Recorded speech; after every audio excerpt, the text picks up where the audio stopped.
Hi, I'm Kylie and welcome to this week's episode of Money, Money, Money, where we cut out the jargon and talk about all things financial.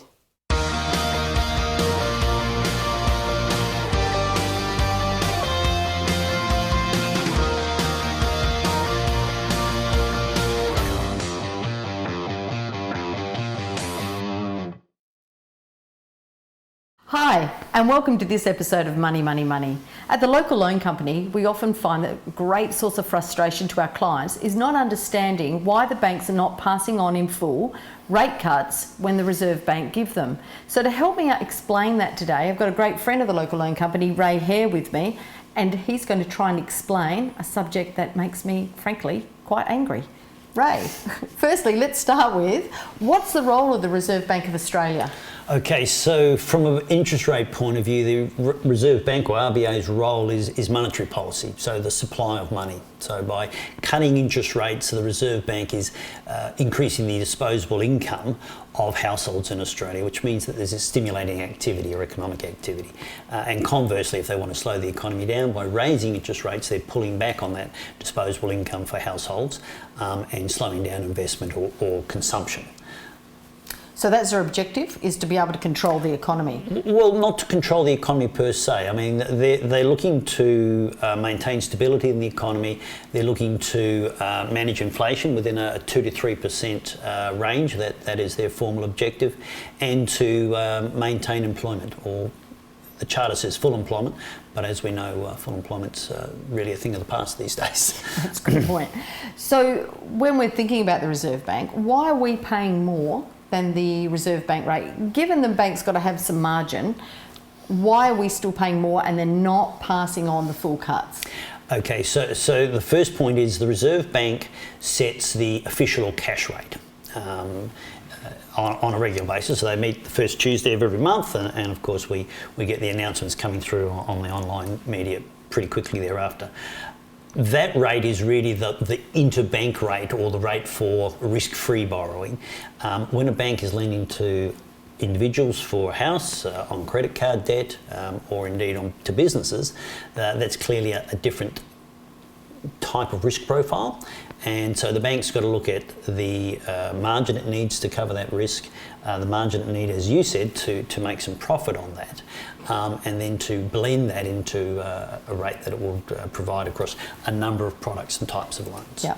So, but as a home loan customer, and I'm one myself, when I see that a rate cut has been passed on and the bank has taken the rate cut themselves in full, surely I should be expecting that to be passed on to me, because isn't that the intention of the Reserve Bank, is for it to stimulate the economy? And so I'd be more stimulated getting a full cut on my home loan than only a part cut, let me tell you that. Absolutely. So the first question, the intention of the RBA or the Reserve Bank, the intention is to stimulate the economy. So by cutting the interest rate, they want to increase disposable income, they want to increase consumption or investment. So yes, you're right, that is their intention. When they set the amount of the cut or the interest rate that they're going to move to, they are factoring in whether they believe the banks will pass it on in full. So there's some allowance for that in their thinking. So they never believe it? Well, they're making assumptions about what the cost base of the banks. The point you made, Kylie, was that the banks are getting it in full. They aren't necessarily getting the full benefit of that cut immediately, because they're borrowing offshore. Foreign institutions have already agreed interest rate amounts for periods of time, 3-5 years or longer, and those rates aren't necessarily going to be affected by the Reserve Bank cutting rates. So it's only local rates.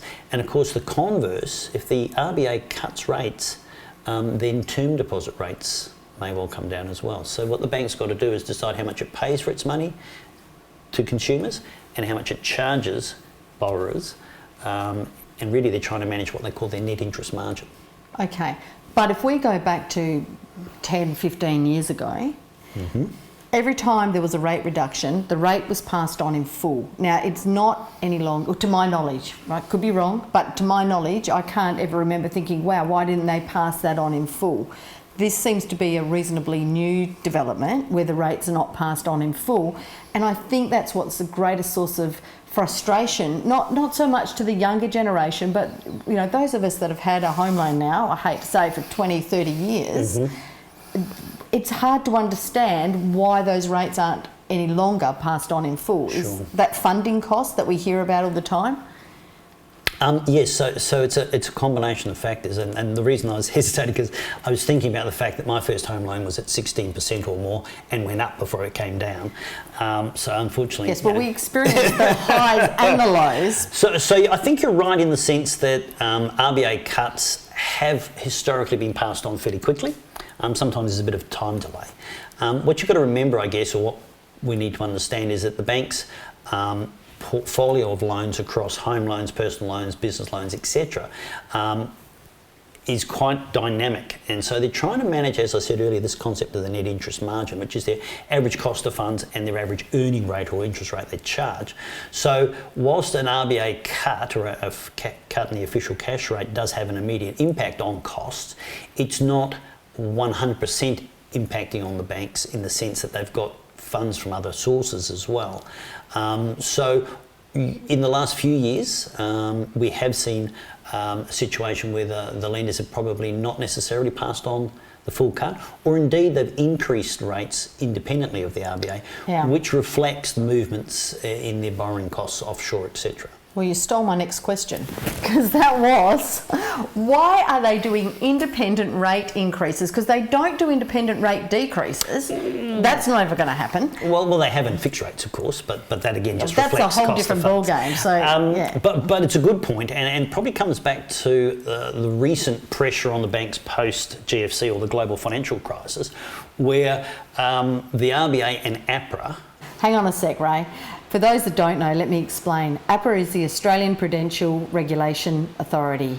So APRA is responsible for the stability of the banks, and one of the things they're looking at is they don't want Australian banks to experience the financial shock that we saw US and European banks experience during the global financial crisis. So they haven't lifted the amount of capital that the banks have to maintain as a reserve or buffer should loans go bad and if there's a sudden crisis.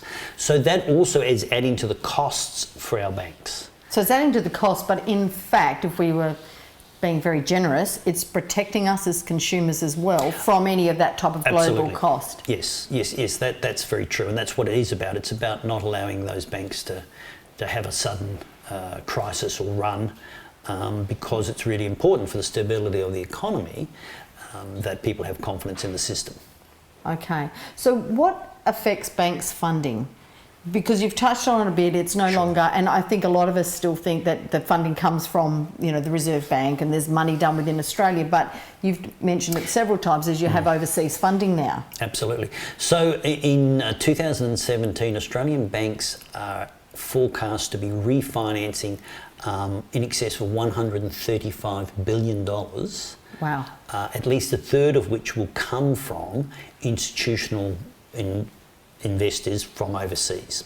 So they are exposed to a global market, not just an Australian market. So if you think about a bank's funding, they're getting money locally from term deposits and our bank account deposits. Yeah. They're getting funds from local institutions and superannuation funds, but they're also raising a lot of their capital because the Australian mortgage market's a very large market and cannot be funded solely domestically.